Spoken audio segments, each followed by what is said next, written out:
People like to think of March as the time for March Madness in college basketball, but here in the Simulation Football League, it is the push towards the SFL playoffs. Week 11 SFL action continues this evening as the Atlanta Swarm will host the Baltimore Vultures. Good evening, everybody. I am Mike Daggs, and alongside me in the booth is Mr. Gerald Smith. With us on stats tonight, Damon Simeon and Tristan Hatley. You are watching the Simulation Football League presented by APM Music.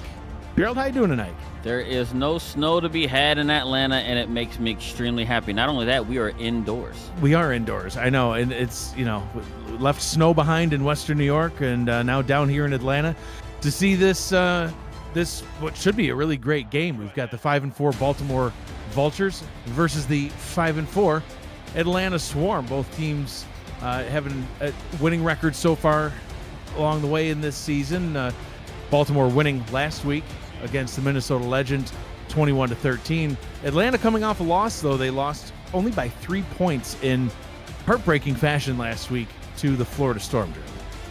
Yeah, and this is going to be interesting for me, is to see this Atlanta offense, which is number 6 in the league, against the last ranked defense in the league. They're giving up the most yards in the league right now in Baltimore, and that's not something that's been said in recent memory, seeing how they have so many championships in recent memory. So we're going to see how it fares. Well, as Matt Wilson would say, there's only one way to find out, and that's on the field. We'll head down to the field right now and get this one started. Baltimore's going to start things off on offense. Jack Wigmore leading the offense out onto the field for the Vultures. Top 10, Gerald, in many categories: completions, attempts, yards, and touchdowns. Unfortunately for him, he's also leading the league in interceptions. Ball is handed off on a run play to get the game started. Warren Murray getting the carry. His 108th on the season. Yeah, look, and he's been doing fairly well, right? Coming in this week, he's ranked 11th in the league in rushing. So, they're doing pretty good on the ground. Offensively, look, Baltimore is doing what they do offensively. It's just, on the season, they just have some struggles on defense and stopping opponents. 2nd down and 6 for the Vultures. They're going to hand that ball off once again, this time going to Hubba Kimbrell, the number 2 halfback on this Vultures offense. Quarterback is Jack Wigmore. You've seen now Warren Murray and Hubba Kimbrell, the halfbacks. The fullback is T-Roy Gaines. Wide receivers are Ivory Irvin, David Anderson, Daley Holder, and Mac Chima. The tight ends, Caesar Ackerman and Jackson Roberts. Ball is handed off to T-Roy Gaines on his first carry of the ball game, and that is enough to convert the first down. Fresh set of downs for the Vultures. On this offensive line, Sir Charles, Ray Arnold, Olivia Bleeker, Alden Bleeker, Jay Arnold, and Dawn Johnson. It's almost a family affair. It really kind of is. First pass of the ball game comes from Wigmore down to Warren Murray. Murray still going down the sideline. He's tiptoeing his way all the way across, tiptoeing at full speed, though. What a run. Look, and we all know how BDG likes to do it. He turned into BDG right there, spinning and tightroping the sideline on that throw out of the backfield. And we'll get a good look at it right here. Kind of tiptoeing, spins right there, gets in there, and he's going to make another spin right here. Yep. Makes the guy miss, try to get another one, but it's able to get brought down. But here they are. They're in Atlanta territory with that throw right out of the backfield. 1st down and 10 now.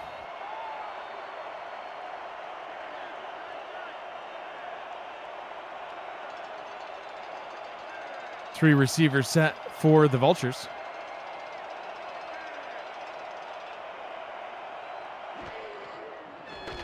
Wigmore to throw. Ooh. Oh, and that one well defended.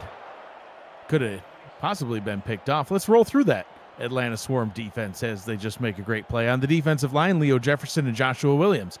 A litany of linebackers. Sean the Alien Allen. He's back again, baby. William Patterson, Chris Porter, Aquinas Shine, Grandpa himself, and Billy Ray Valentine. Those are the linebackers. Why can I not say that man's name? It's 2 weeks in a row. He's been there. Sean Alien. He's the alien. That's all. I don't know what else to tell you. English is hard. Yeah, that's all I can say. Wigmore to throw again under pressure. Gets the pass away, and that one's nearly intercepted. Nathan Barnett once again getting his hands on the ball.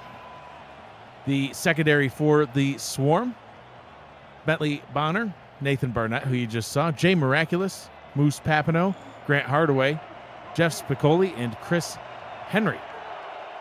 Those are the corners, the free safeties, and the strong safeties, respectively. 3rd down and 10, outside of field goal range. Wigmore to throw. Pressure coming down to the left side, a flag on the play. There was definitely some contact going on there, There was a whole lot of contact after the ball came out.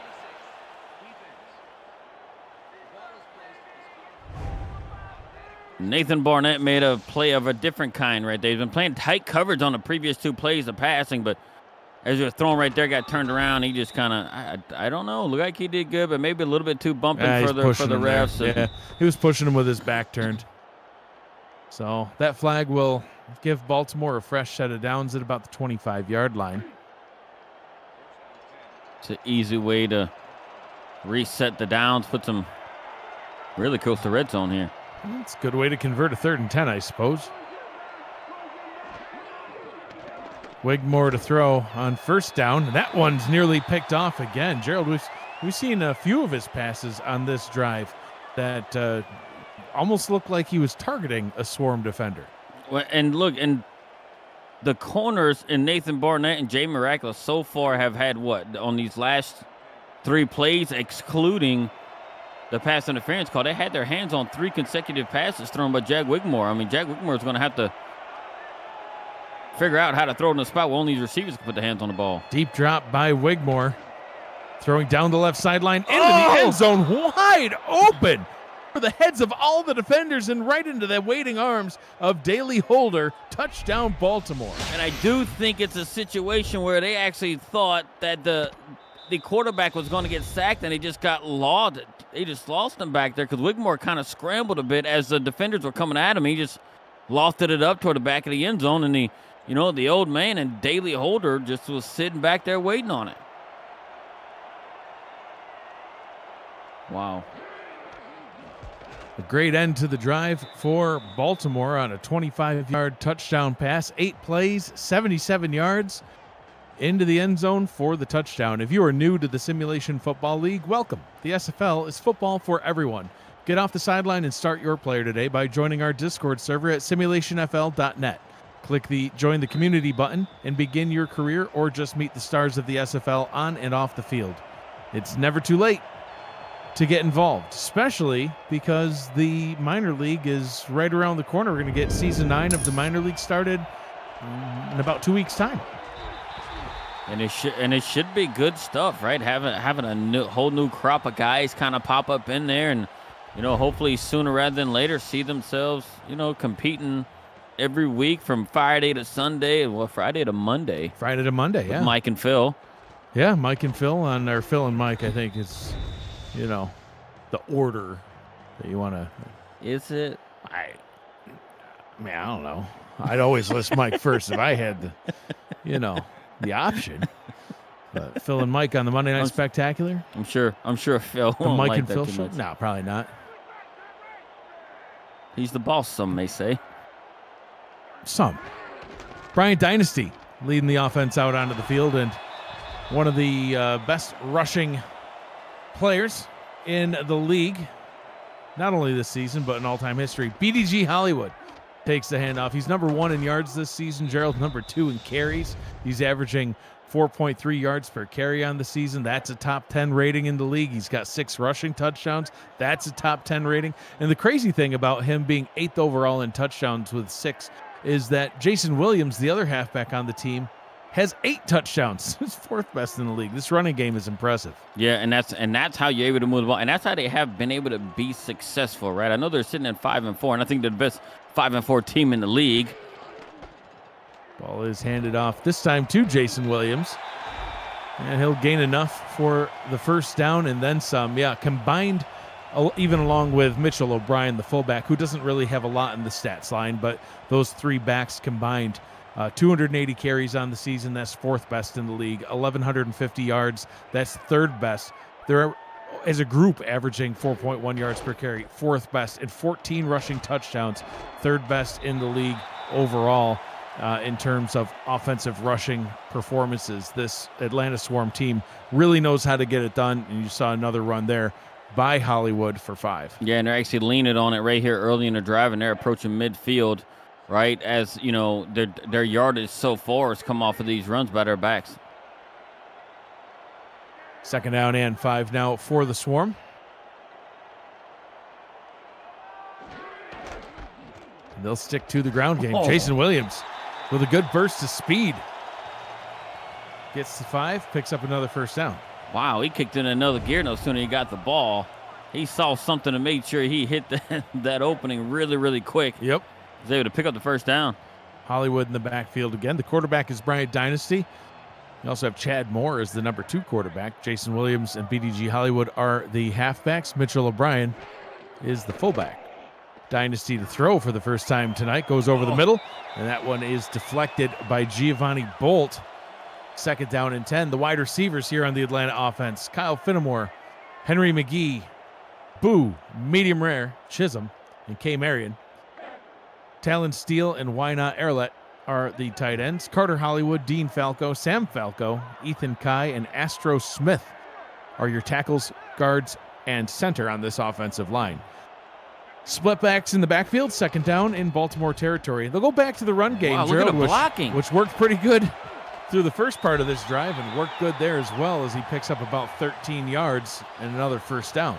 The blocking on that play, like, BDG did not get touched until he got to the 3rd level. Look at this, from the tight ends to the lineman on that side and everything else. I mean, when you get blocked, no wonder he's number 1 rushing in the league right now, because he's getting that kind of blocking from the Studley offensive line he has. 1st down and 10 from the 33.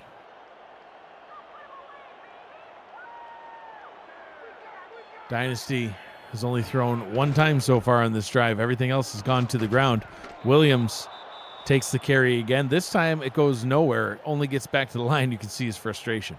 Yeah, he's like, I'm used to getting all them yards right there. He's frustrated. I think he's more frustrated at himself as opposed to his offensive lineman. I'm pretty sure he thought he may have had, missed an opportunity to kind of break it out. He should have probably zigged when he zagged, possibly. I think he did zig when he should have zagged. Dynasty to throw once again, but keeps it in the hands of his top offensive performers. Gets it down to BDG Hollywood, a 6-yard pickup on the pass. Sets them up with a 3rd down and 3. They're inside field goal range. BDG's got most of their yards on this drive right now, right? I mean, every time they got to him, he's gotten at least 5+. BDG Hollywood, 17 carries for 52 yards last week in their loss to Florida. He's trying to eclipse that on this drive. Dynasty throwing all the way down towards the end zone and missed his target. Tried to get it out to Kyle Finnemore, but fell to the turf untouched. And we'll see a field goal try by Sammy Steele. Yeah, and that was a missed opportunity right there. I thought Dynasty had, room there to kind of run, or maybe even kind of dump it off to see what one of his, his backs could have done, making moves out of the backfield if throwing the ball. Sammy Steele, 11 for 11 now on the season as that one goes through. A 10-play drive ending in points, but not as many as I'm sure they would have liked, but both teams scoring on their opening possessions. Yeah, and the way Atlanta was moving the ball, it almost seems like it was kind of a letdown for them. I mean, they were just moving it down at a pretty good clip, and then they just abruptly stopped. Hollywood, 3 carries, 27 yards on the ground. He had a reception for 6 yards on that drive. Jason Williams, 11 yards rushing on his 3 attempts. Dynasty only able to connect on 1 pass on that drive, and that was to BDG Hollywood. None of the receivers targeted quite yet, except for Kyle Finnemore, who got one of the targets. I guess K. Marion was targeted as well, so the 2 of the receivers did get targets. No receptions for the tight ends or receivers for Atlanta quite yet. Baltimore back out on offense now. 1st down and 10 from their own 24-yard line, about midway through quarter number 1.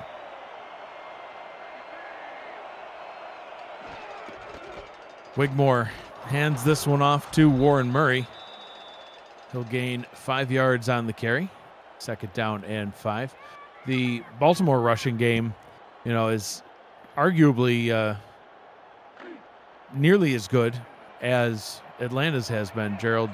239 carries is 11th most, so about middle of the pack, but they have a top 5 yardage combined between Warren Murray, Hubbard Kimbrell, and T-Roy Gaines. Over 1,000 yards on the season. They're averaging actually 4.3 yards per carry, which is better than Atlanta, and have 12 combined rushing touchdowns. That's 4th best in the league, just behind Atlanta. First down picked up by Hubbard Kimbrell. Yeah, the former fullback right here. He actually finds a nice open lane as he gets some really good blocking from his offensive lineman right there, and kind of able to get his way and kind of pick up the first down and some of the yardage they need. But let's go back to Warren Murray for a second. So, do you know? And I think it's something that goes unnoticed by him. Do you know where he ranks all time? Don't look. Do you know where he ranks all time in rushing? Start scrolling over as that pass is completed to Mac and Cheese picks it up for 7. Do I know where he's rated all time? I'm going to guess number 2. He's actually number 3. I was close. You know who's first? Why? BDG Hollywood. BDG. You know who's second? Robert Redford. Redford, yeah. The newly inducted Hall of Fame at last year's convention. That makes sense. Yep. But I mean, nobody talks about Warren Murray as being one of the most, the best backs the SFL's ever seen. Sure is. Couldn't quite get there this time, as Atlanta sent a little of everybody. 3rd down and 3 for the Vultures. I formation for the Baltimore offense. T-Roy Gaines dotting the I. Probably Kimbrell in the fullback spot. Oh, that's actually not T-Roy Gaines. And first down is still picked up anyway as Ontario Smith, the number 3 halfback. Well, it doesn't matter where you're at on a depth chart. If your last name is Smith, it just oods. Yeah, there's a lot of great Smiths in the world. Bruce Smith. Let me see if I can think of anyone else with the last name Smith. There's plenty. There's a bunch. There's plenty. Very common name. Too common, some might say. Warren Murray picks up another 7. Picking up yards in chunks so far today, although his average is only 4 yards per carry. He's got 16 on the day so far. Yeah, that's actually a thing right here. I mean, that's what Atlanta kind of excels at, too, is actually in their rushing defense. Rate number 5, they only give up 75 yards per game on the ground. T-Roy Gaines, churning those legs. The sheer power that man has running the ball. He's a tough guy to bring down. Well, you got 6'1", 240 going up against 6', 205 in Spicoli.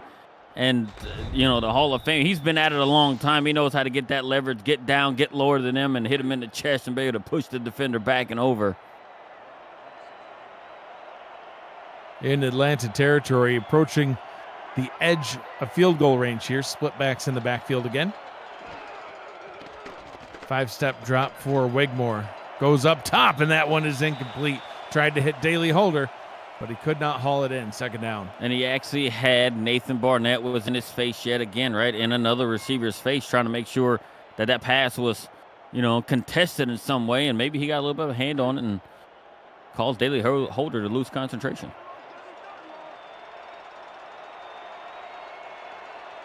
Two receivers split out wide to the top. Wigmore changing the play at the line as he sees about 6 on the line for Atlanta. Most of them drop back, but a quick pass out to the tight end, Caesar Ackerman. Unable to haul it in, though, and 3rd down and long. And here's their opportunity to kind of, stop them because they're right on, I guess, fringe field goal range right now. And if they can somehow apply pressure, and we know over the course of the entire season they've actually had trouble applying pressure, but, lately they've been able to get some pressure on the quarterback, so let's see what they're able to do here. Wigmore rolling out to the left. Throws over the middle and wide open. David Anderson, uncontested. Gets the catch, gets the first down. That's only his 4th catch on the season, Gerald, and that one's a nice big pickup and 3rd down conversion for Baltimore. Right, and with how open he was, it's like nobody was even counting on him. He's run right in the middle of the field, coming right across Wigmore's face, and just was wide open. I mean, if he misses that, it's you got to start questioning why you've thrown it to him 4 times, right? So, I mean, but he's able to bring in there and get his team right inside the red zone now. Shark Tarkington was warming up on the sideline. Now has gone back to sit down on the bench. Rest those legs. Just inside the red zone now.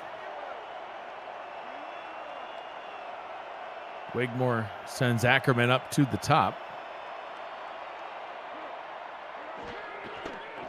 Blitz coming from Atlanta's defense. Doesn't quite get there.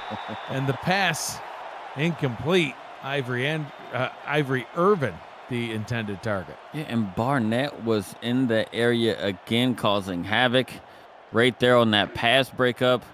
They've prepped well in the passing game right here for these guys. So he's been right there in the face and kind of making plays. 2nd down and 10. Wigmore drops, throws, wide open again. Mac and cheese, 1st down and goal. And this is the 2nd time that they've made a pass right there. And where did the receiver come from? He came from the left side of the defense, and it's just kind of got free right there. So they got to do something. Either the safeties or linebackers are not, getting, safeties not playing up far enough. The linebackers are not playing far enough back in that zone. And it's just leaving it kind of wide open right there. So they're going to have to wonder possibly what's going on with the left side of their defense. I formation for Baltimore. Ball is handed off to T-Roy Gaines, stuffed at the line. That will bring us to the end of quarter number 1. So 2nd down and goal from the 5 to get the 2nd quarter started. You're watching the Simulation Football League presented by APM Music on YouTube. Happy Saturday, everybody. Welcome to the Simulation Football League Week 11 broadcast of Baltimore Vultures at Atlanta Swarm. I'm Mike Dykes. He's Gerald Smith. Got Damon Simeon, Tristan Hatley with us on stats. Cameron Irvine, our producer at SFL Studios. Appreciate you all joining us this evening. 6 down lineman for the Swarm. Wigmore hands this one off to Gaines. Gaines hit behind the line, able to push forward a little. I think they'll probably spot him a 1-yard gain as Grandpa Shine gets the tackle. 3rd down and goal. And I was just going to mention that we have not seen Grandpa Shine making plays. So they're actually, I think the offense of Baltimore has him, wondering like what are we doing and and how can we stop him right now because he hasn't been making plays.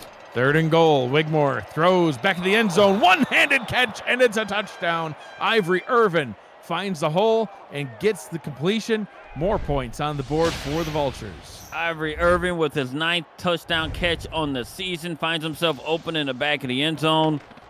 And they're able to go up 2 scores right here with this touchdown. And it puts Atlanta sitting back on their heels, right? Like even myself, I didn't think that, Baltimore was going to come right into, the hive and be able to do that. They've had 2 successful drives now.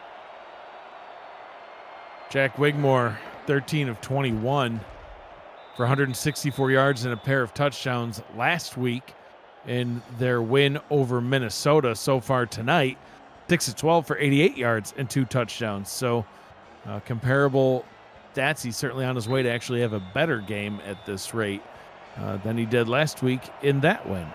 Shark Tarkington tees the ball up and kicks it back to the Swarm. Taking a couple yards deep out of the end zone. Returning it straight up the gut. They're getting pushed back. Gets it up to about the 31-yard line, but we'll check the flag.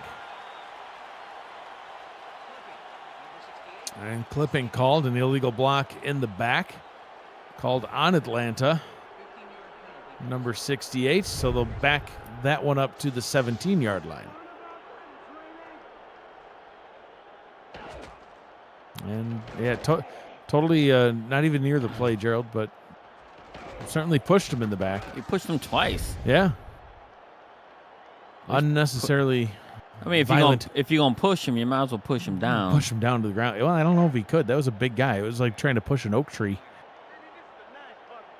Still rooted. I would have tripped him at the same time. May as well. Maximum effectiveness. Yeah.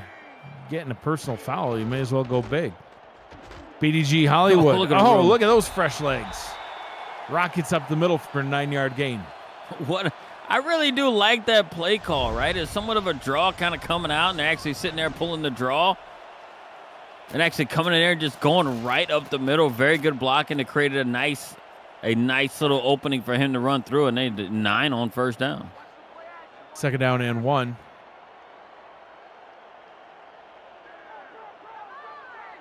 For Atlanta.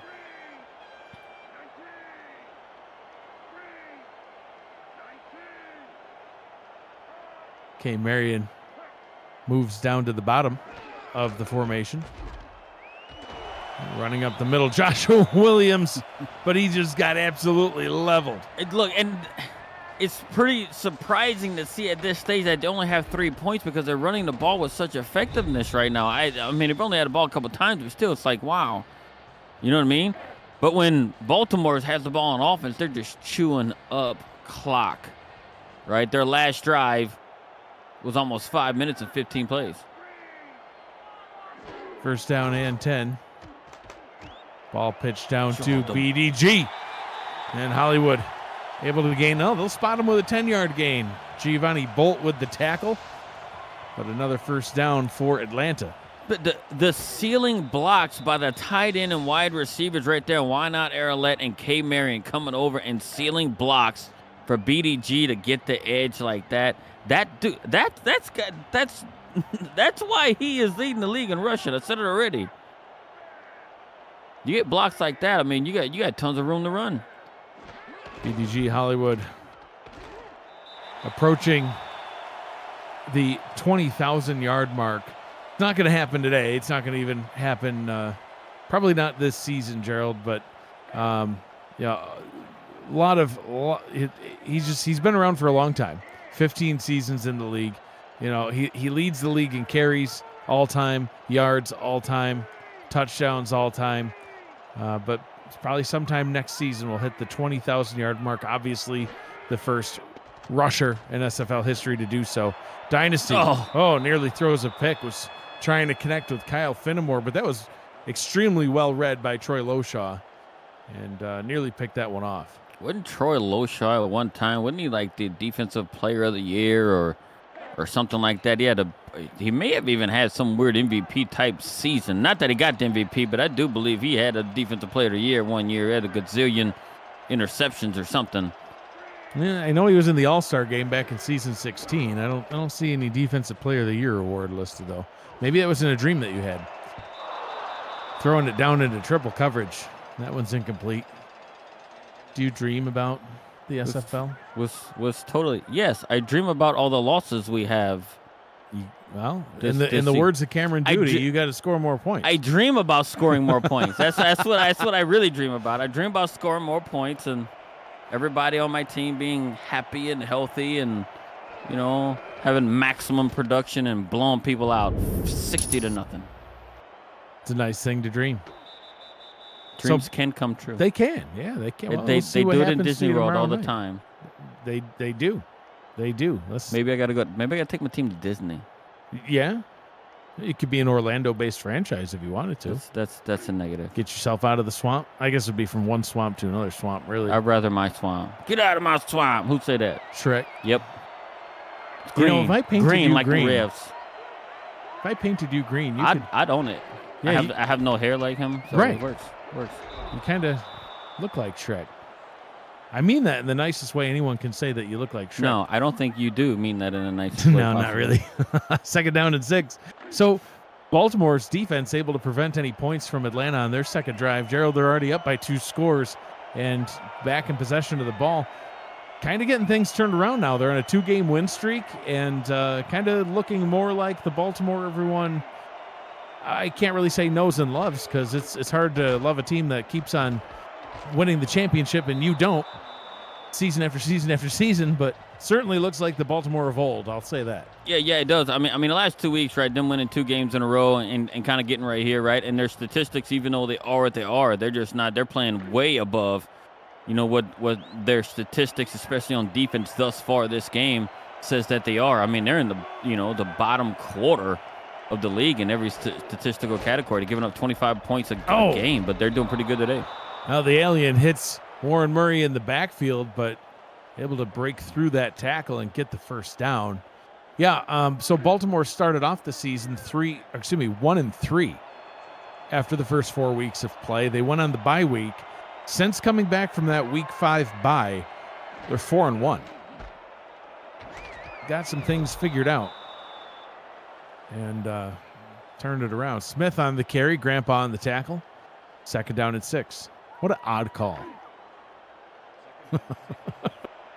Really, Smith, Grandpa on the tackle? Yeah.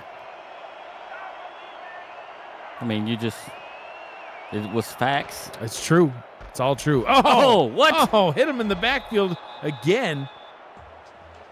But he's able to bounce off, get a 1-yard gain. You seen King Henry fly in there so fast. I thought he had a tackle for loss of about 4 yards. T-Pat in the chat says we also play the third hardest schedule. I'll see your third hardest schedule and actually raise you one. According to the numbers, I have second hardest schedule in the league so far this season. Combined record of the opponents, the 9 opponents that Baltimore has played so far this season, 45-33. And their strength of victory is third best in the league. Even their strength of defeat, Gerald, is fifth highest. The teams that they've lost to, a combined 23-11 record. So when we're figuring out strength of schedule on two of which are undefeated teams. So go ahead. Yeah, like if we're figuring out strength of schedules, right, from a beginning of the season. Oh, look at Grandpa. Got to pull him Warren down. Murray cannot go down in the backfield. It's the third time on this drive alone that he's been hit in the backfield, still gains positive yards. Well, he heard me boast his numbers, and he's like, yep, I want number 1. And he's trying to make it happen, even though he fought for those hard-fought 2 yards. He's tired of hearing about BDG Hollywood being number 1. Oh, great pass breakup by Chris Henry. 3rd down and 8. Yeah, so going back to the scheduling. So at the beginning of the season, right, so it's in the way we had the rotating schedules, right, you rotate division and stuff like that, could it be evaluated based on the season before? And look, and we do know, hey, as the season goes on, teams win and lose, and then, varying, win-loss records per team, and, it could change per season. So you can start the season saying, hey, I have the hardest schedule, and you can actually turn out being the worst at the end of that season. Yeah. So it's kind of, I don't know. I'm not into the toughest schedule thing. You play who's in front of you, you win, you lose. That's it. 4 receivers set on 3rd down and 8. Wigmore has time, rolls way out to the left, throws back across his body, and that one is nearly intercepted. Grant Hardaway getting in the way, and the defense steps up and does what they need to do to get that ball back for their offense. And they finally get a stop and get off the field. The defense, for the first time, this is going to be the first punt by Baltimore all game long. And now they might be able to get the ball back. They might end up getting the ball back and actually get some momentum for their offense, right? Even though it's this late in the second quarter, they got to make something happen, because them having 3 points and a half, I don't think is giving them a whole lot of confidence. Fair catch called for back at the 20-yard line, and that is where Brian Dynasty will lead his offense back out onto the field. Are you liking the game so far? Click that like button and subscribe to the channel if you haven't already. The SFL produces over 400 events a year. There is nobody else that gives you more football. Don't miss a minute of SFL or SFLM action, and help the channel grow through your support. Playoff schedule just released a couple of days ago, and the minor league schedule released as well on the website. Oh, beautiful pass over the middle. That's only Dynasty's second completion of the ball game, the first to any of his wide receivers, and it's a big one. Kyle Finnemore gets a huge reception for the Swarm. Such a great route, such a great throw. He hit him in stride. He didn't have to stop or nothing, just fit it right in there, right before Giovanni Bolt.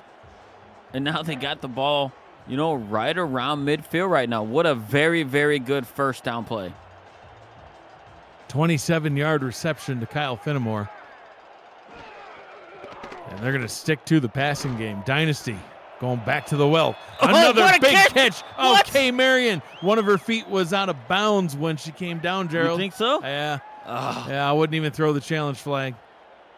That looked They're good. gonna though. I don't know. That looked good. That was to me that was a heck of a catch. Watch your left foot.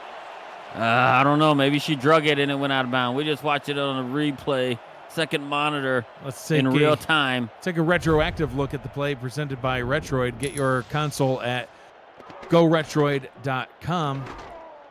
Just watch her left foot here as they cut the camera out just too soon. And that left foot lands out. Right foot in first. Well, it's all up to the ref. Complete. The pass has been ruled complete.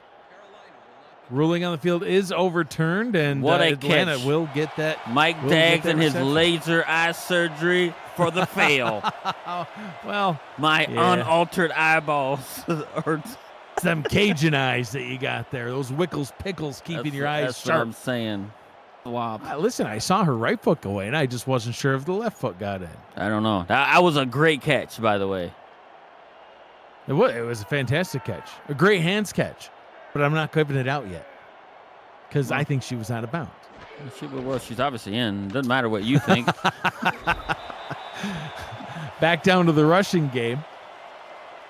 And Hollywood will pick up a single yard. On the defensive line for Baltimore, Robert Brady, Al Walker, Ralph Leopold, Nate Brown, and Sir Ron Yates IV. The linebackers, Frank Smith, Keenan Samuels, and Alvin Mack. The secondary, Ben Stackenpaper, Enzo Bolt, Marvin Himes, Elijah Warfield, Sullivan Tyson, Giovanni Bolt, and Troy Loshaw. Third down and 10.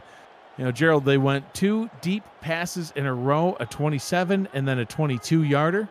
That was questionable if it was inbounds or not. I'm kidding. It was in. It was questionable. It was questionable enough to be challenged. And then they went 2 rushing plays, no yards gained on those. And they'll go play action. Back to the air. Dynasty throws over the middle into coverage, and that one's incomplete. Henry McGee, the target, Stackenpaper in the area.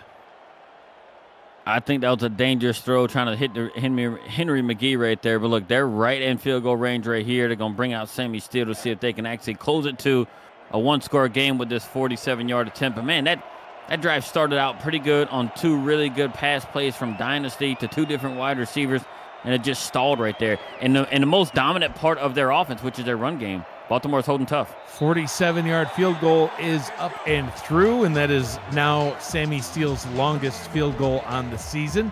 Previous long was 46 yards. He's now 12 of 12. That one still had a couple more yards left on it. They cut it back to a 1-score game. 8 points. At least they was able to stop Baltimore from putting points on the board. But I would like to see them get down. I mean, even they would have liked to see themselves get down and get a touchdown there, right? Because just the way that they've played, and and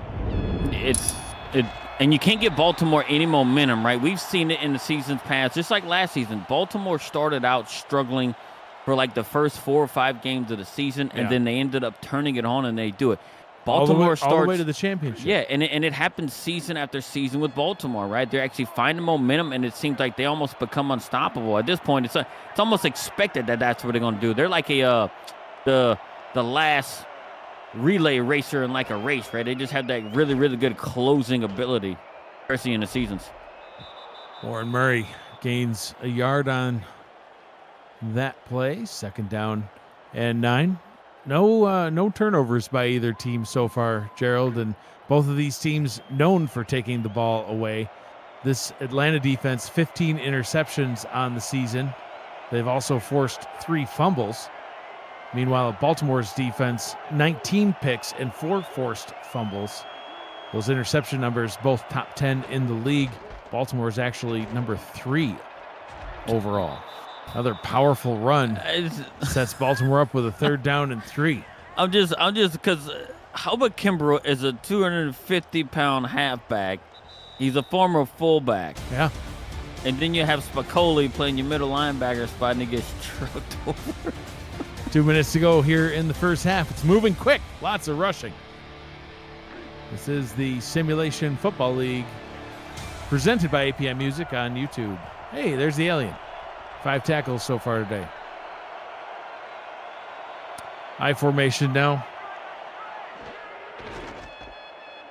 Hand it off, hit in the backfield, still trying to break it away, but T-Roy Gaines gets tackled for a loss. Chris Porter made that play what it was. He held his tight. He actually pushed the offensive lineman back in there. That's great play from a defensive end perspective, being able to push him back about 3 yards and hold the running back from getting around him. And now they're punting. Pretty even numbers across the board for both teams. Passing game and rushing game being utilized about the same by both. Atlanta's defense gets another stop on back-to-back offensive possessions by Baltimore. They were able to get a field goal on this last possession. Now they're going to be looking inside the 2-minute drill here to try to tie this one up perhaps before the half. Good punt, though, down to the 28-yard line. But returned by one of the fastest players in the league. He gets up to the 40. Henry McGee, anytime he gets his hands on the ball, he is dangerous. He is one of the most electric guys to see. He's got a kick return for a touchdown, so he does have that returner type ability to be able to navigate his way through a little bit of trash, as they call it, and make something of it. So he actually got his team right at their own 40.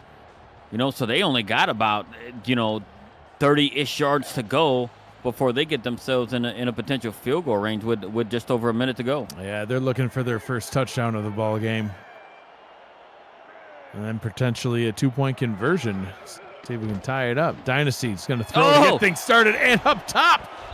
Oh, he's been relatively quiet this season. This is actually his first catch of the ball game, but boo, medium rare. Chisholm gets the catch. It's only his 12th catch on the season, Gerald. 12 catches. And it's for a guy like Boo Chisholm. I don't know. They lost a step, or just he didn't report to training camp and decided to eat medium rare steak instead. Oh, medium rare fillet. Let's be specific now. Medium rare fillet, like a real man does. What about prime rib?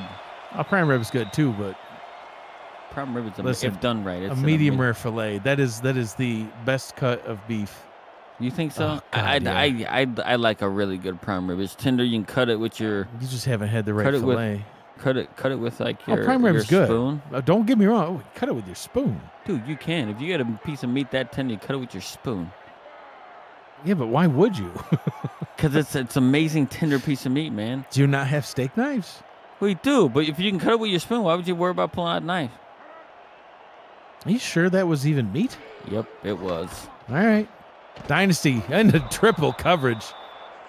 All this talk of medium rare fillets making me hungry. K. Marion, the intended target. 3rd down and 3. They're going to want to at least keep this drive going. Right on the edge of field goal range. Indoors, there's no wind, but man, this would be a far one. I don't even know if they would try it. Look, this late in the half, if you don't pick this up, I really do think that you give it a shot right here. I think Sammy Steele's got the leg.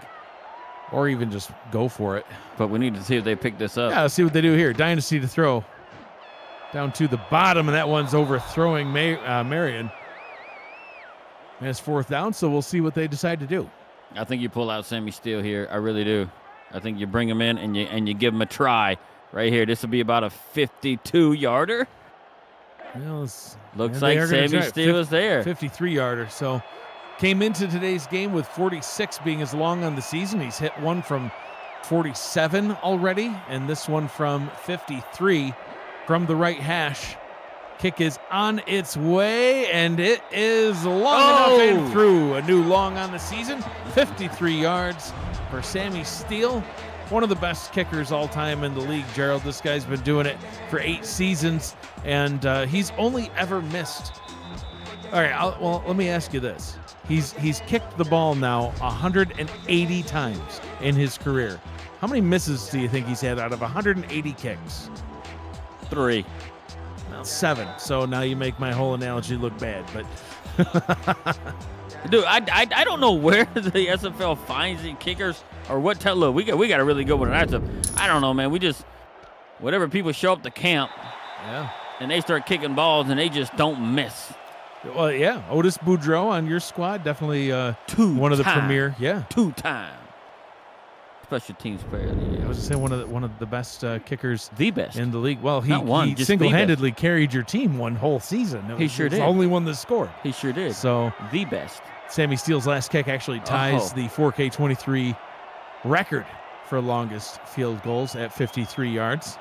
Let's see if we can get one from 54 later on. Do it. Ball is handed off to T-Roy Gaines. Baltimore now nursing a 5-point lead. 2nd down and 4 as we tick away the final moments of the first half. I think they're going to run this play here, and they're going to see. They're not going to take their time to run it, but they're going to run it, and they're going to see how far they're going to get. If they're able to pick up a first down, I think we may see a timeout. Warren Murray has some room down the left side. Oh, he didn't have to call a timeout. He got out of bounds. Wow. 18 seconds to go. After that nice gain. Stepped out of bounds around the 36-yard line. I mean, you want to see how aggressive they're going to get here? Or do you just want to try and do something similar to the same and see? Well, single back formation, so only 2 receivers up top, 2 tight ends in the formation. 18 seconds to go, all 3 timeouts.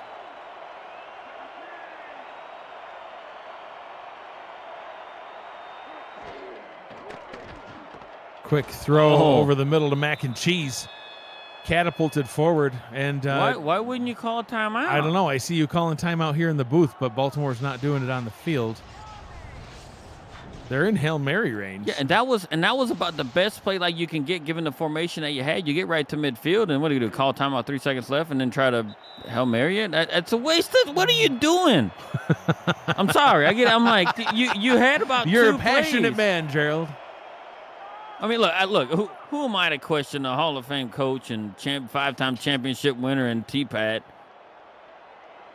But man, I feel like you could have had a chance to get a field goal. They call timeout and they come out in an I formation. That? Yeah.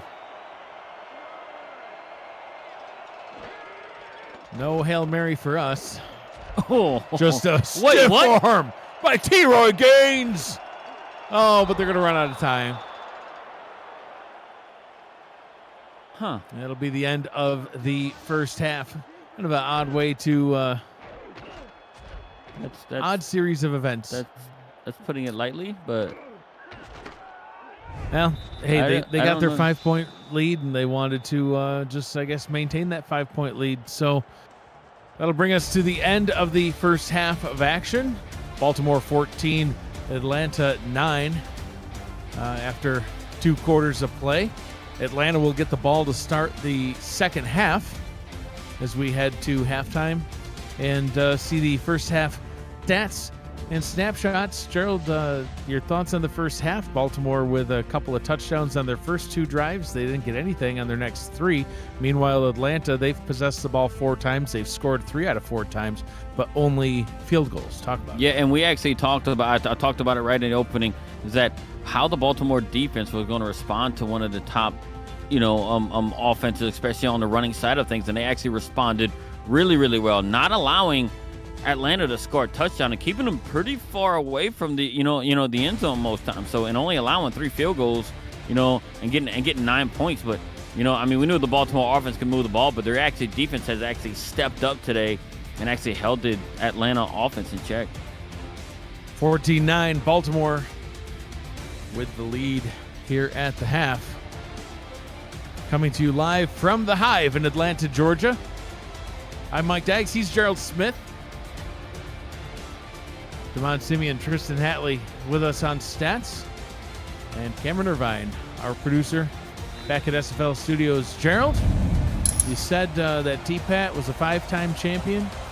And I'm sure it's been corrected. He won some with the Minneapolis Maulers. I know he's did. got it. I'm just talking about in Baltimore. Right. I know T-Pat. I know you. Minneapolis Maulers, known for their passing game back in the day, scored buku points by just slinging that rock. Buku threw it to everybody and their mama. Everybody and their mama caught passes in that Minneapolis offense. The great late Matt Wilson used to tell me about the Maulers back in the day and how the T-Pat-led Maulers were just an unstoppable force that, I'll put it this way. It caused rules to be changed so that the running backs would get some love. You know you're doing something right if they got rules Yeah, happening. you know you got to figure it out if they're changing rules because of you.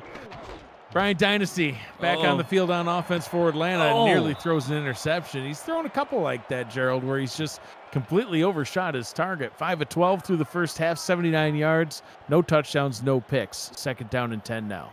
Yeah, and he overthrew it and stacking paper almost grabbed it right out of the air there. You know what? It was just really overthrown, and he had Boot Chisholm open on that last round. Dynasty to throw on 2nd down. Pressure coming. He just waited too long. Sacked and losing 5 yards on the play. Keenan Samuels getting in the backfield. And he did it coming right through the middle right there. Even though Atlanta has this studly offensive line right there, he actually fought off a block from Ethan Kai. So they would get in there, and it looked like Dynasty was about to throw it right there on that replay. We just couldn't get it off. Now it's 3rd and long. 3 tackles and a sack on the day for Samuels. Dynasty. 14th attempt on the day. That one swatted down, threw it right into Sir Ron Yates, the 6'5", 290-pound defensive tackle. He cannot be missed on that field, but Dynasty just tried to throw it right through him. He sure did. He's like, I'm going to hit him right in the face, and maybe might just phase right through him. But here it is. Baltimore's defense stepped up on the first drive by stopping Atlanta here on the drive and actually having them go backwards. Punt his way back to the 35-yard line, returned up to the 38-yard line. Jack Wigmore back on the field now. 9 of 17, 107 yards, 2 touchdowns in the first half of action. The running game been pretty split up. Evenly split between Warren Murray and T-Roy Gaines. Hubba Kimbrell getting involved as well. 9 rushing attempts for 39 yards for Murray. 8 attempts and 40 yards for Gaines. Kimbrell with another 3 for 19. And they got good field position right here to start their drive. And the way Baltimore's been moving the ball, Atlanta could be, I mean, if Atlanta allows them to score a touchdown here, I think Atlanta could be looking like they're in trouble. Warren Murray up the middle for 5. The alien with the tackle. 2nd down and 5 coming up. The 2024 SFL convention is headed to South Shore Harbor Resort in League City, Texas, just south of Houston, on July 12th through the 14th, featuring live games, flag football, a golf tournament, tailgating, a pool party, and more. For all the convention details, visit simulationfl.net/news/convention to reserve your room, see the event schedule, and more. That carry by Kimbrell, good for a 1st down. Gerald looking forward to that convention. I sure am. And you mentioned tailgating. What's happening? Are we actually tailgating outside? Is Cameron Irvine bringing a big old truck for us to tailgate off of? And I think it's more he's got free drinks for everybody. Yeah.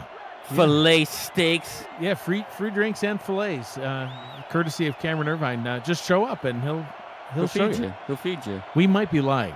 We should probably clarify. Well, we are completely lying. That's what I asked. Like, what's going on with the tailgate? No, there's definitely no free fillet.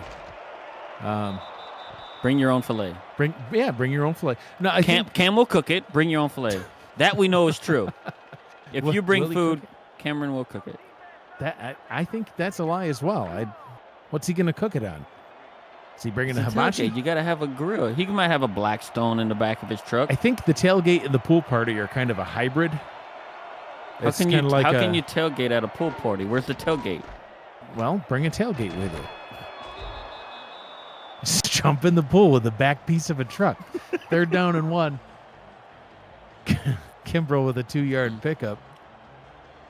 It's more pool party than tailgate. There you go. Unless you want to hang out in the parking lot, but I don't know why you'd want to hang out in the parking lot when there's a beautiful truck pool. Right up to the pool and swing your legs There's off. a fence. You can't do it. We can remove it. The fence or the tailgate? It'd be easy to remove the tailgate and bring that into the pool. Sure, and we could sit on it. Yeah, like a tailgate float. Party. There'd probably even be room for both Rose and Jack on that tailgate floating in the pool. That's right, breaking out the Titanic references. There you go. That's what's up. 1st down and 10 for Baltimore in Atlanta territory. And Gerald, you made a good point. If they get another touchdown on this drive, You know, they keep exchanging scores, but Baltimore's getting touchdowns. Atlanta's getting field goals. It's not going to end well. Oh, pressure getting there, forcing Wigmore to throw and overthrows his target. The pressure might not have got home, but it certainly impacted the play. Yeah, and if it had a second more, he would have been able to have somewhat of a precision type throw because he did have somebody open. He just had to get it out a little bit too quick, and it put a little bit too much mustard on it, as they call it. I don't know why anybody wants mustard on anything. Oh, so good. But You don't like mustard? It's just a weird saying. They put a little bit more mustard on it. Must have made things go faster or what? I don't get it. No, it just makes them better. Wigmore up top. Put a little mustard on that throw, too. Ivory Irvin gets the mustard-laden catch and a first down. I guess he sure did. Had some mustard on. Apparently he liked it because he ate it all up as he brought it in. So do you like Italian sausage? With like Yes. peppers and onions and Yes. and mustard? Not the mustard. Really? Condiments are... It ruins the food. Like, No, if you have it a very enhances. nice taste... It's like someone... Now, this is... Maybe the chat can tell me after this play. Oh, the alien gets a sack. Oh, see? I told you he's an alien. He just phased right through that offensive line like it wasn't even there. He Teleported. he ran in there like untouched. It was a perfectly timed deal, and the right tackle on the offensive line had no idea who to block right there. Mind it looked like control. it looked like it was Olivia Bleeker. Just got a little bit lost, didn't know how to block the guy on the end, and she just didn't block anybody. And the alien went in there and kind of made a tackle. It's because he's got that mind control power. It's an alien. The alien. Wigmore, 5-step drop. Pressure on Okay. its way. Oh, no. Jefferson, oh my God. Joshua Williams. No, that was Leo Jefferson. Coming Oh, right on it. crushing him. And what a way. Look at that. Oh. Oh. Like, he was all set and ready to wrap him up and then said, you know what I'm going to do? I'm going to launch myself through Jack Wigmore. It's 3rd and long right here. Now, this is where Atlanta can actually look to maybe pick a ball off right here to end the drive. Wigmore standing back at his own, or at the Atlanta 35. Oh. And a flag thrown. A little bit of holding on that play. They're going to get him inside the 5. They're going to call it pass interference all the way down at the 4-yard line. A painful penalty. We're gonna see 26-yard right penalty here. on the Moose. Moose, yeah, he kind of got in the way. It's he did. got there way too early. That's something you cannot do. That was the opportunity to get off the field, and he had positioning to pick the ball off. He just was playing he's just playing the receiver instead of playing the ball, playing center field like that. He had every opportunity to pick that ball off, but he was just worried about the receiver and not the ball. Back-to-back sacks by the defense, but then gave up 26 yards on a penalty. Wigmore, end zone, touchdown. Caesar Ackerman wide open, and Baltimore gets that touchdown they wanted. 20-9 over Atlanta. Extra point coming up. And that was actually a perfectly designed play. You get right there inside the 4. Your running game has been working good. The defense is expecting you to run it. And what do? You actually leak out your tight end and run almost like a corner route right there, lob it up for him to grab it. And before Miraculous knew what was happening, the ball was in the air and in Ackerman's hand. And now they're up by 2 scores. Extra point try coming up. Shark Tarkington on the field for the kick. Jack Wigmore, the holder. Extra point is good. 10 plays, 62 yards. So and it ends in a touchdown. It sure does. So this is a question for the chat. Is the steak best cooked and no steak sauce of any kind is added, or you just eat the steak like it is as it's cooked? I'm going to eat the steak as it is cooked type of guy, because if you cook it well, you don't need anything but the meat, a knife, and a fork.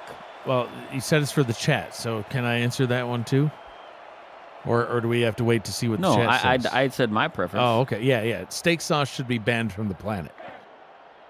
I if you agree. need steak sauce, to your point, whoever cooked your steak doesn't deserve to ever touch a steak. You need to again. slap them with the steak. You need, especially if it's not edible at that. But yeah, just use it as like A weapon. Just slap them right across the face with that overcooked steak. BDG Hollywood gets another carry and gains another 2. T-Pat says, no steak sauce. Totally agree. No steak sauce for Eddie Gage.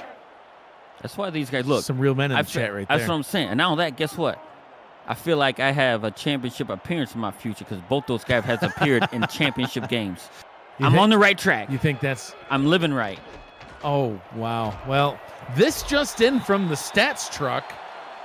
Damon Simeon not only likes his steak with A1 steak sauce, but he also wants it cooked medium well. I used to respect Damon Simeon. Not anymore. Medium well. Medium well? And he's from Texas. He sure is. Take away that man's Texas card. Is that a thing? Do Texans get... Well, I guess his ID. Take away his Texas ID. Rare is the... Tristan Hatley, rare is the way to go. He's like, just take it out of the package and put it on a plate. I don't know if I could do that. No, that's... No, you gotta at least put some sear marks on it. Jason Williams gets a first down for the Swarm. No steak sauce for Dan Tritz. That a boy. That's an Aztec right there. Sure is. Extra tacos for you. I this week, Dan. I love the fact that we have really good interaction on this because you just need a little bit of spice and have it cooked right and you're good to go. Oh! Pressure almost got there. Dynasty has to throw it quick and it's picked off. Keenan Samuels, he's got a sack, some tackles, and now he's got himself an INT. And this is not the type of drive that they wanted coming right after Baltimore put another score on them to go up 2 scores, and then they throw a pick with a one-handed pick from Keenan Samuels, and now Baltimore is looking like they could potentially run away with this game before the third quarter is even over. Baltimore takes back over on the Atlanta 41-yard line.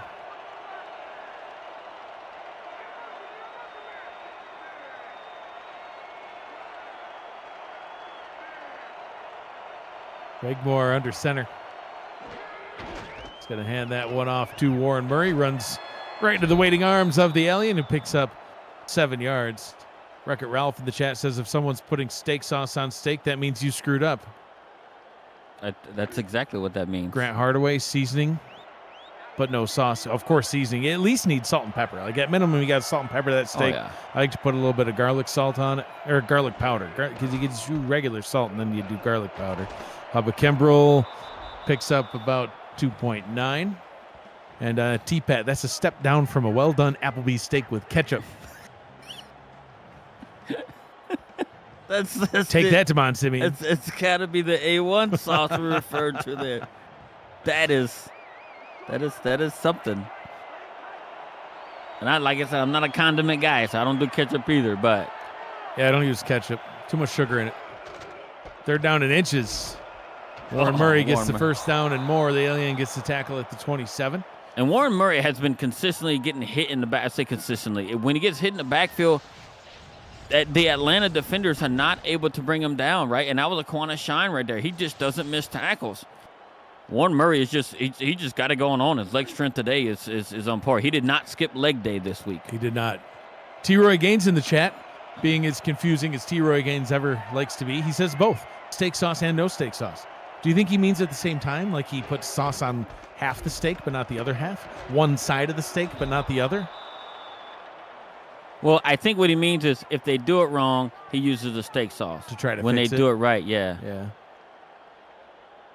He's the dude that likes both Coke and Pepsi. Whoa, I draw the line right there. Oh, there's no. I draw the line. Coke Zero's pretty good. No, it's not. It's not good? It's not. Oh, I didn't know. I thought it was. You drink it? Every once in a while. Yeah, it's not good. T-Roy. Oh! T-Roy Gaines says, steak sauce this! Yeah, he's like, I like them both. Watch this. I'm going to prove to you how much of a man I am. And he just knocks. Dan Tritz doubling down on the no sauce comment. He says, if you need sauce, someone not only cooked the steak wrong, they raised the whole cow wrong. And cooked it wrong. Wow.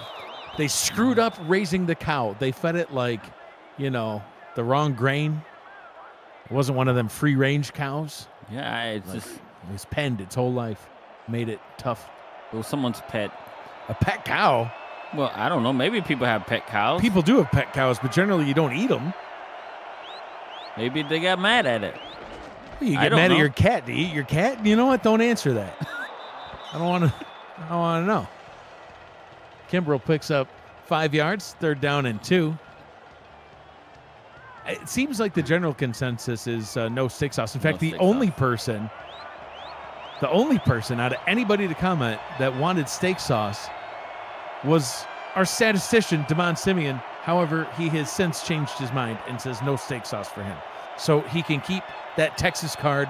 He has regained my respect, but only if he eats his steak medium rare. Medium well, that's no good. T-Roy Gaines. Oh, no. Wow. Stiff arms the Moose, gets into the end zone, and Baltimore's running away with this one, literally and figuratively. And did you see Ivor Irvin? It almost as if he blocked 2 people, and all it took was just T-Roy Gaines to stiff arm one guy, and he put a block on 2 different guys at 2 different times to propel his running back after his running back made a stiff arm on a guy to put his team up by 18 points at this point right here. Eddie Gage says Coke is disgusting. Pepsi all the way. RC works too. A little RC Cola. That's why I like RC Cola. Yeah. Royal Crown. So look, there's the thing. That's how I can tell there's a pick 6 in Eddie Gage's future. Well, he's drinking the right juice. Yeah. Well, listen. I mean, maybe once we hit season 44. I mean, he's had 22 seasons again. Well, I mean, he hasn't had a player the whole time, but, Damon Simeon says, I used to get my steaks well done until I went down to medium well. So slowly but surely, as he's aging, he's learning that steaks are better when you cook it less. Yes. And he's going to soon graduate to straight medium, which I think is pretty perfect for a steak. But I will occasionally go down to the medium rare. Medium rare is the only way to go. You'll get there someday. No, I don't think so. I've tried it. I'm going to cook you a medium rare steak. I'm going to cook you a medium rare fillet. We're having fillets next week. It's got to be done. Right. I guess. I'm still going to give you a steak knife, though, not just a spoon. If you cook it right, you won't need nothing but a spoon. You can't. What sort of weird steak are you eating? I like prime rib, man. Get a prime rib. They get seasoned, they sear it, and they throw it on your plate. You can't cut it with a spoon. Yes, you can. You get some razor-sharp spoons. Dynasty.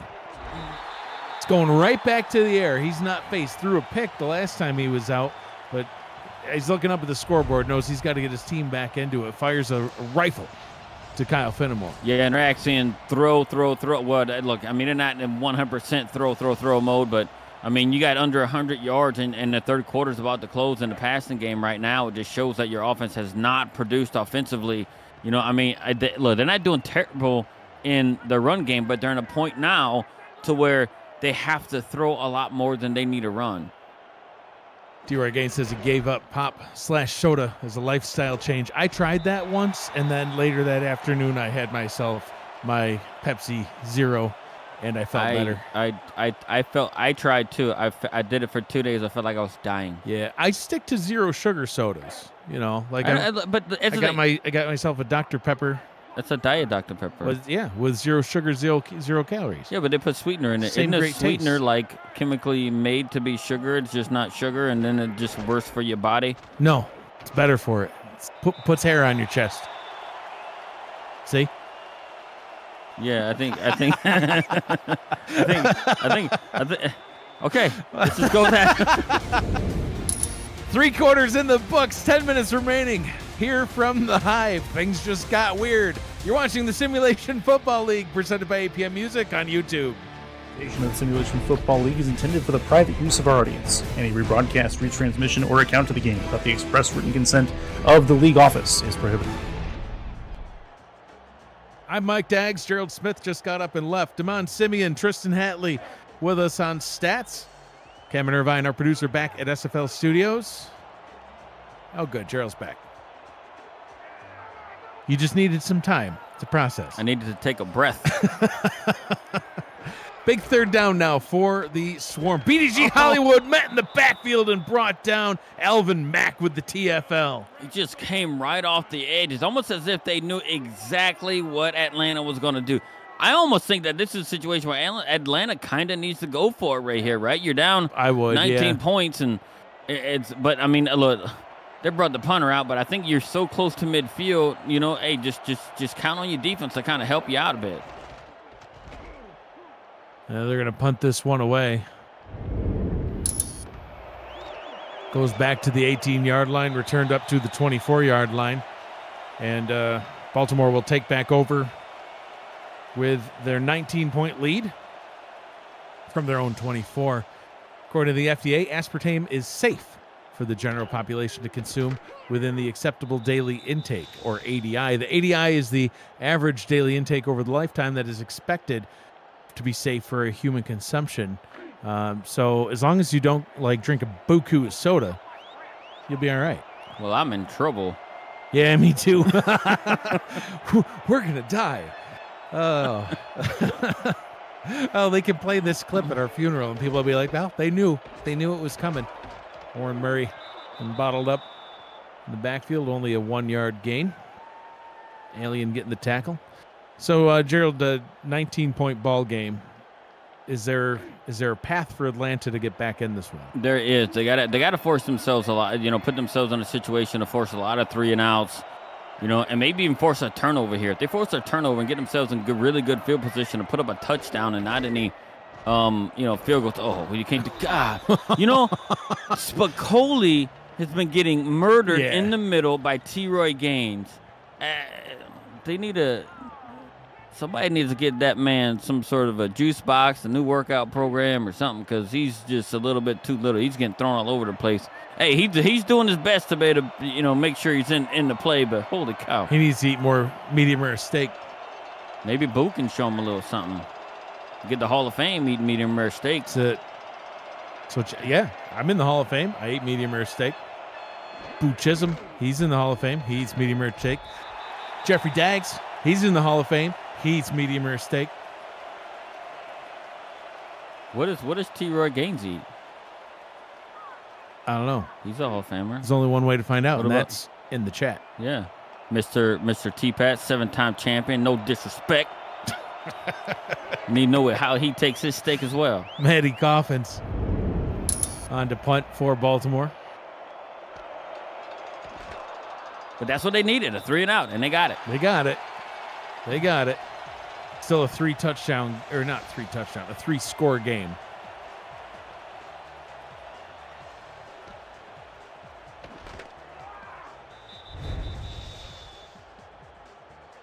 Knight Rider 2000 in the chat says, at this point in a 19-point ball game, it's perfectly normal for middle-aged men to start contemplating death. So normal. I think it is. I mean, we're not Are we killing ourselves. Are we middle-aged? I'd like to. Well, yeah, I guess. Yes. I don't know. Oh, shoot. Yeah. Yeah, no, I guess we are. We're old. Yeah, because if you double our age, it's 84. I'll be dead by then. Sirloin or filet? Medium. All right. I'll give you medium. He also likes prime rib. Oh, prime rib is. I'm not saying prime rib. I love me a prime rib. I'm just saying filet is better. All right. Why don't let's survey the chat. If you had a choice, if I offered you all, I invite everybody over, and I say, you can have filet or you can have prime rib, cooked however you'd like, and I'll even put out a freaking bottle of A1 for Damon Simeon. Which would you take? It's free. Would you like filet or would you like prime rib? Answers in the chat. 3rd down and 5 coming up for the Swarm. Oh, well done. All right, everybody's invited. Everybody's invited except for T-Roy Gaines. Take away his Hall of Fame jacket, Cameron. Take it away. Take it's it gotta away. Go. He very well deserves to be in the Hall of Fame, but that jacket, take it away. Well done. Well done. That's burnt. Yeah. You know who else likes their steak well done? And he hasn't commented yet, but I know this from previous conversations and previous disappointment. Our commissioner/producer Cameron Irvine, him and his delightful hair curl, like well done steaks. Maybe that's why he can chew it, because he has superhuman strength, because he's Superman.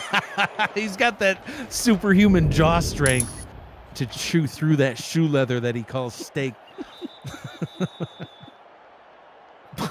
Fair catch back at the 25. Nobody in the chat's answering anything. They've all given up on. They've all got us muted. They're like, these two clowns.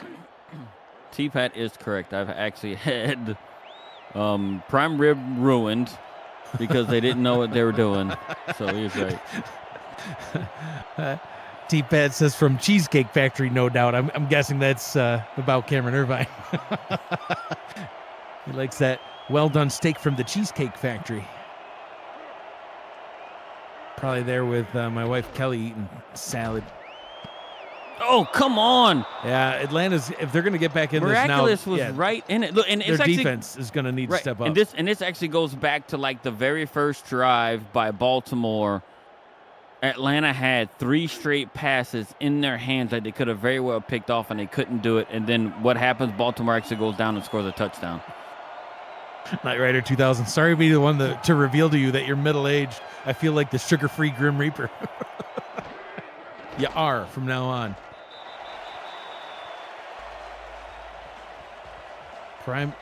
Prime rib, medium rare for Wreck-It Ralph. I'll bring the bruise. Yep. He's a good man. That's exactly how I do mine. Yeah. I like mine the medium rare, seasoned and seared just real quick, and then throwing them up there. Wow, I really want some steak now. We'll get it on the Concorde Jet on the way to the next game. Sure will. Black and gold Concorde Jet. Listen, when you have a supersonic jet, you know they're going to have good food out there. Jack Wigmore doing Jack Wigmore things. Having a good game, 11-12. Only a 50% completion percentage, but he's crossed the 100-yard mark. He's got 3 passing touchdowns and no picks, Gerald. You can't have, forget the completion percentage. At that point, he's got 3 touchdowns, no picks, triple-digit QBR. Right, and it's actually the protection he's being able to get on in some of these passing plays right here, being able to drop back, being able to, scan the field and allow his receivers to get open. He's able to get it. And it's unfortunate for Atlanta, too, especially from a defensive perspective, because they're forcing these third and longs. They're just not able to stop them on those third and longs. 2nd down and 7 after that 3-yard pitch to Warren Murray. Knight Rider 2000 says, I'm a convert. Well done to now medium. I've been saved by grace. Are you listening, Demond Simeon? Are you listening? Although Demond has confirmed to us that he may try medium tonight on a date with his wife. Demond, you can't go wrong. Just read the chat. Read the chat, man. Read everything except for anything that T. Roy Gaines has to say. Everything else, read everything else in the chat. But if you see TMG Jr., just skip that. Don't read it. You don't know what he's talking about. Hall of Fame. Take it away. I don't know. It should be a requirement. You should have to sit down. Listen, you've been voted into the Hall of Fame. There's just one more test you have to pass. And then they slide a nice medium rare prime rib in front of them. You need to eat that. Yep. And just knock the A1 right on the floor. What is your steak order? We'll get it. And then if they order the wrong thing, you don't buy them anything.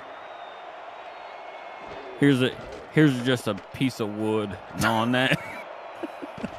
Wigmore down the right side is incomplete. 4th down and 3. King Henry had an opportunity right there on that deflection to be able to maybe pick the ball off, but they did force a 4th down here. But I think at this point time has kind of run out on them. I mean, they got 5 minutes to go. It's 19 points, 5 minutes, and you got to score 2 touchdowns and still get the ball back for a field goal at minimum. All while preventing Baltimore not only from scoring, but really preventing them from even bleeding any more time off the clock. T-Pat says this broadcast has significantly raised the stakes. Stakes as in slices of cow. Pun intended. Heck, I love yeah, it. it was. No, dude, I am so hungry right now. Tristan Hatley in our stats truck says smoked medium rare porterhouse is solid, bringing in a whole different cut of meat into the ballgame. Porterhouse, as far as steaks go, filet, I don't consider filet or prime rib really steaks per se. Oh, nice pass to medium rare himself. And they're doing the right thing. And here they are now in the 5 minutes. They're in a hurry up too. I like the alignment. Let's get it going. Conversation like this is rare, he says. Medium rare, maybe. So, yeah. As far as actual steaks go, porterhouse steaks are actually my favorite cut because you get a strip steak and a piece of filet, all right there on one bone. So good. Oh, I know. I've had it, but it's so much meat. That's like a 2-day meal. Well, he just called us an A1 broadcast team. That's like a compliment and an insult all at once. I'll take it. K. Marion getting the completion, stays in bounds. Clock will roll. They'll get back into the hurry up. And that's only K. Marion's second catch of the day on 6 targets. That's been tough. Dynasty under pressure. To keep going back to her. Yep, gets the catch there. But that play is a prime example of what some of the problem has been for Dynasty so far today. He's been kept relatively clean. He hasn't been hit a lot, but the pressure you see on this replay here he comes right there, right up the middle. Elvin Mack right in his face. He's got to get rid of the ball quicker than he's wanting to do it. Yeah, the thing, and it's a very good game plan, right? Look, at Baltimore actually watched a very good film and said, look, this is what Atlanta likes to do, right? They actually like to get Dynasty out in space and for him to throw the ball and find the open guy and hopefully create more time. But if you're sending the guy on the edge that he's rolling out to, it's kind of tough for him to find the open guy. We need to have a steak cookout at the convention. Spoiler alert, they're all going to be medium rare. Going over the middle, Kyle Finnemore gets the catch up at the 22-yard line. They hurry back to the line. Good set to do this out of as well. No. Oh, it's picked off. Oh, he's going to go all the way. He's gone. No one's going to touch him. Enzo Bolt returning it all the way back to the house. Another touchdown for Baltimore, and this one is over. Enzo Bolt with his third pick on the season, Gerald, and all three of his picks have gone for touchdowns. That's all he knows how to do. He picks it, and he goes to the house with it. Might as well call him Mr. Pick Six because he played that zone perfectly. They were trying to get to Henry McGee there, but Dynasty just didn't get enough arc under the ball, and Bolt grabbed it right out of there and bolted for the end zone. APM Music is unrivaled music to bring your stories to life, inspiring every production with the world's most robust and constantly refreshed music collection, state-of-the-art technology, and world-class customer service. APM Music is your official soundtrack of the Simulation Football League. To explore their library and find the perfect tracks for your projects, visit apmmusic.com. Baltimore 35, Atlanta 9. And this one has gotten a little out of hand and probably at this point out of reach for Atlanta. Yeah, for sure. And no cut of steak is going to be able to get them back in this one, I guarantee you.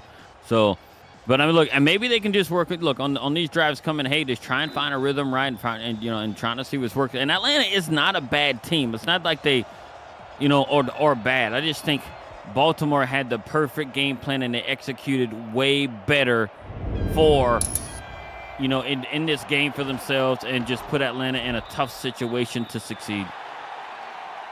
Kick returned up to the 27-yard line. And Atlanta's offense back out onto the field. Dynasty now with 2 interceptions on the day, less than 50% completion percentage. And his leading receiver is Kyle Finnemore, 4 catches, 67 yards. But other than that, Boo Chisholm has 2, K. Marion has only 3. And, coming into today's game, Gerald, Kyle Finnemore with his 27 catches, but K. Marion 44. She's the leading receiver on the team, 44 receptions, 702 yards. And, 2 of her 3 receptions tonight came on that last drive. Yeah, and they tried to get her involved earlier. They just weren't connecting on it. What her best catch up until those last 2 catches were, that reviewed catch on the sideline, which only amounted to 3 points on that drive. Short drop by Dynasties. He goes to K. Marion on this one, gets into Baltimore territory. It's a very good alignment. I like what they have right here. Dynasty finds Finnemore again. 3.5 to go as you see Dynasty's updated stat line. He crosses the 200-yard mark. Oh, look out. Pressure coming and hits him. Oh, ball bouncing and nearly picked off. Oh, look, do you see Enzo Bolt almost had that one and there was nobody in front of him. He would have had his 4th pick 6, Gerald. I know. It was something it could have turned more of a disaster than what it already is. But what a way to block it, right on Alvin Mack jumps up to try and grab it. It gets just pushed down by the offensive lineman.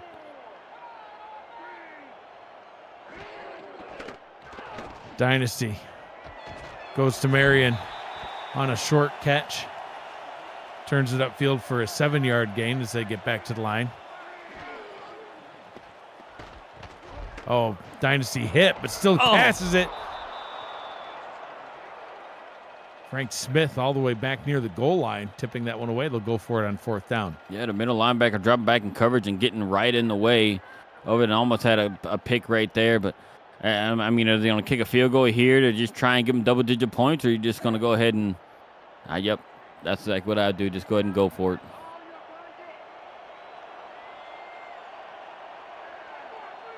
Fourth down and 3 from the 19-yard line. Medium rare Chisholm up to the top in the slot. Blitz coming from the Baltimore defense. Quick pass over the middle, and it is a turnover on downs.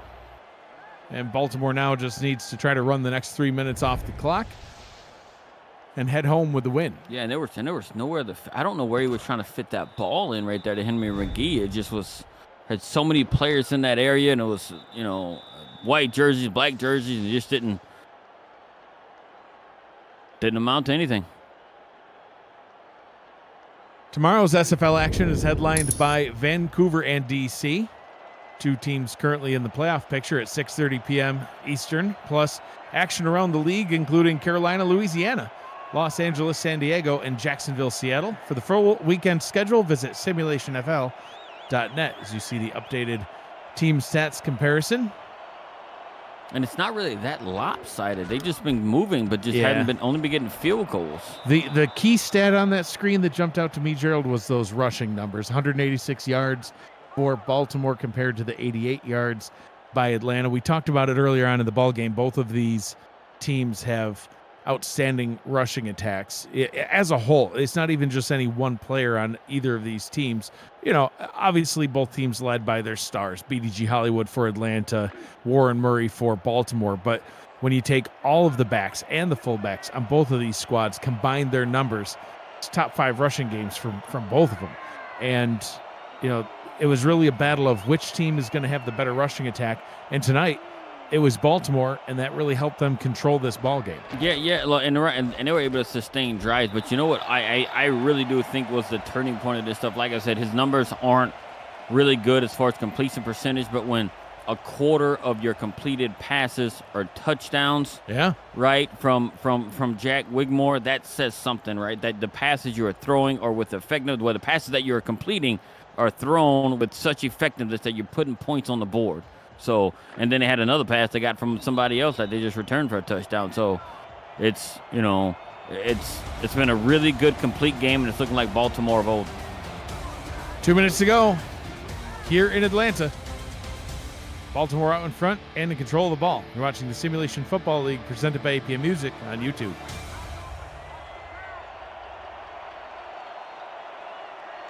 We're going to see a whole lot of timeouts and a whole lot of running game right here.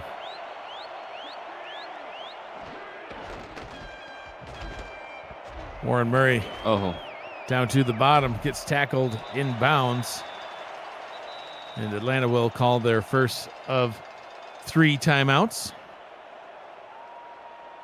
I did not expect this lopsided result, especially with, Atlanta playing at home and the defensive struggles that, Baltimore has had this season, but they've really turned it around and just, you could actually take their stats and actually put them in the top of the, and what their effectiveness here, right? So it's just they've had a complete game, and this is a team that the league is going to end up fearing and actually go for it on 4th and pick it up in their own territory. They want to end this game.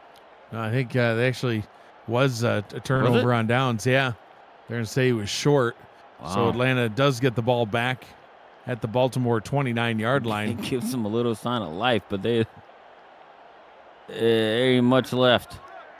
Looking at the Who You Got channel in the SFL Discord server, this game was one where a lot of people thought that it could go either direction, but ultimately 60 out of the 111 people voting, so more than half, just barely more than half though, 60 to 51. 60 voted in favor of Atlanta winning this ball game. compared to the 51 voting for Baltimore to win. It's actually the first game of the week that did not go the way of the voters, and I know that you're hoping for that same sort of outcome later on this week as your Louisiana Revolution host Carolina Skyhawks, who Carolina they got the vote 60-48 over your Revs. How do you feel about that? Well, I mean, like, I honestly I can't blame the voters, the community and the voters, because when you're scoring the least amount of points per game in the league, you just, I mean, you open yourself for that up for that type of criticism. So I can't blame them one bit. Dynasty down the middle. What a catch! Yeah, great catch. Great catch in traffic, setting Atlanta up with a first down and goal. But credit to the community. I mean, they are 3-1 on the week on as the far voting, as picking the games. They did vote overwhelmingly for the Mexico City Aztecs to lose to Houston last week, but I sure showed that community. Sorry, DeMond. Oh, touchdown for Atlanta as Kyle Finnemore gets into the end zone and puts some more points on the board for the Swarm. That was a near perfect route and perfect throw right there. He just found his way through it, threw it to the spot, and Finnemore found it. Beautiful post route for the Swarm as they get some points on the board. Why not go for two? Practice going for two. Sammy Steele on for the extra point, and then we'll see a 2-point conversion attempt. Yeah, but what's the difference between 18 and 19 points? What? Well, one. That's what I'm saying. That is the difference, is one. Yeah, I did the math. I was counting. One. So we'll see the onside kick coming up as that touchdown and extra point hits the over on the day. Over under at 48.5, and we've now hit the over. Atlanta recovers. Atlanta recovers. Never say it's over, Gerald. All we got to see is, quick touchdown. Another onside kick. Yes, indeed, we're in business. Well, it hit your boy in the face. I don't know what he was looking at. He's like, I shouldn't be out here. I really don't play. I don't know why I'm here. You know what they say. It's not over until my mother-in-law sings. That tells me everything I need to know about your mother-in-law. So what do you mean? I'd rather not say. Oh. Women are beautiful. 41-yard line is where Atlanta will start with the ball. Oh! And it's over. Throws it right into the arms of Alvin Mack. Alvin Mack jumping with that INT, putting the exclamation point on the 6th win of the season for Baltimore. Yeah, it almost seems like they actually said, let's give them hope and just take it away just like that. But going to Kyle Finnemore, just a great play by the linebacker right there, being able to jump up and grab it, because Kyle Finnemore did have space, and he may have been still running. But they're going to nail this one out. Yeah, one timeout remaining, but not enough. As Baltimore actually comes out in an offensive look here. Oh, no, I'm sorry. That is victory formation for the Vultures. Final timeout called by Atlanta. And just need a few timeouts, a few kneel downs, and game will be over. So, Gerald, as we see the final kneel downs and time ticks off, I'll give you a little bit of extra time here at the end of the game to give us your final thoughts and maybe a preview of games to come tonight.